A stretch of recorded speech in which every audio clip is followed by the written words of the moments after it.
Nakakawalang tiwala. Yan ang sabi ng Malacanang kasunod ng pag-share ng ilang opisyal sa peke at AI-generated video tungkol sa impeachment ni VP Sara. Si Senator Bato de la Rosa na isa sa mga nag-share, dumipensa. Nasa frontline ng balitang yan ang aming Mindanao correspondent na si Bril Montalvo.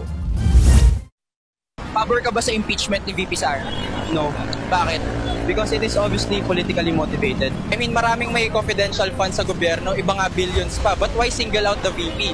Viral ang video na ito sa social media kung saan tinatanong ang mga estudyante kung pabor ba sila sa impeachment case ni Vice President Sara Duterte. Libo-libo ang nag-share niyan. Kahit ang isang Facebook account ni Senator Ronald Bato de la Rosa, shinare ang video na may caption na mabuti pa raw ang mga bata nakakaintindi sa mga pangyayari. Pati ang sinasabing isang FB account ni Davao City Vice Mayor Baste Duterte, shinare din ang video. Pero mabilis ang mata ng netizens. Natukoy na fake at AI-generated ang video o gawa lang sa artificial intelligence. Kapansin-pansing iba ang lengguwaheng nakasulat sa mga establishmento. Pero ayon kay Senator De La Rosa na Senator Judge sa impeachment ng bise, AI man o hindi ang video, sang-ayon daw siya sa mensahe nito.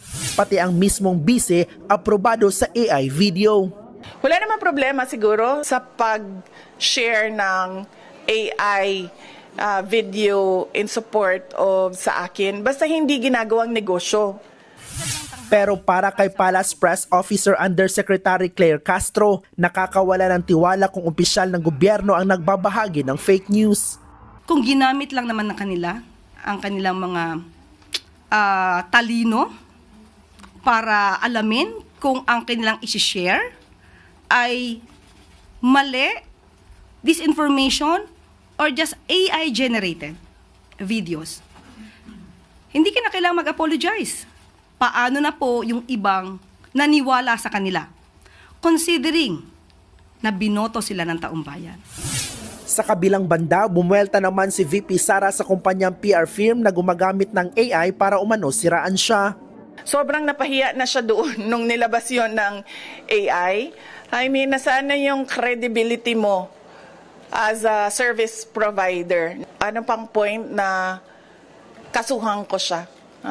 Nakakahiya na yung napahiya na siya doon sa nangyari. Pero hindi na raw magsasampa ng kaso ang bise.